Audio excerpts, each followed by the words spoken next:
Did you know Final Fantasy XI almost got shut down last year? Let's get into it. So Final Fantasy XI is a Final Fantasy MMO that launched in 2002 on PS2 and PC in Japan, later came to North America, eventually made its way in 2006 to Xbox 360, and I think in 2016 actually they shut down the servers for the Xbox 360 version and the PS2 version, but you can still play it on PC. And it looks like they were actually planning on shutting it down, as Square Enix was thinking of ending support for the game in 2022, which was the 20th anniversary for the game. Clearly that didn't happen since the game's up and running.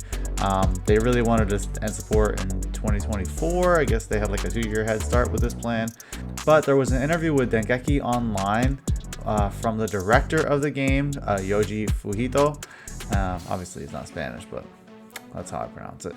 In this interview, he says there was a real possibility that 2024 would be the year updates would come to an end, with the game shifting into a so-called maintenance mode, where only system upkeep would be performed.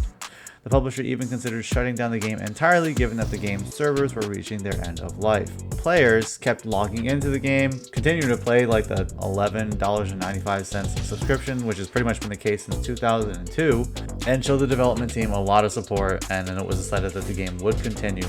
The director said, "We thought if the voracious resurgence wrapped up in Final Fantasy XI clearly started losing its momentum, then maybe we would really prepare to end it." But it didn't happen, and they took it as a sign that they should keep running the game.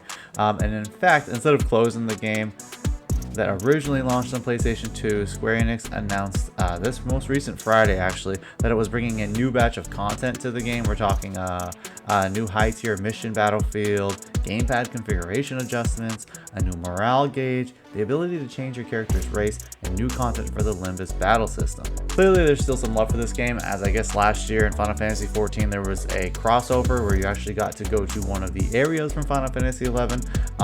As somebody who's played a lot of Final Fantasy XIV online and never played Final Fantasy XI, I've heard a lot of good things about it though. The fact that there's like a Final Fantasy MMO that's been going this long, even longer than Final Fantasy XIV, is pretty awesome. That would make it like 23 years that they've been supporting this game. Putting it pretty much out there with some of the OG MMOs, right? But that just goes to show that when players support a game that they love, the developers will keep supporting it as well. And honestly, this is surprising to hear that Square Enix would even want to keep a game alive for that long. So let me know what you guys think. Let's talk about your feelings about the game if you still play it. Peace.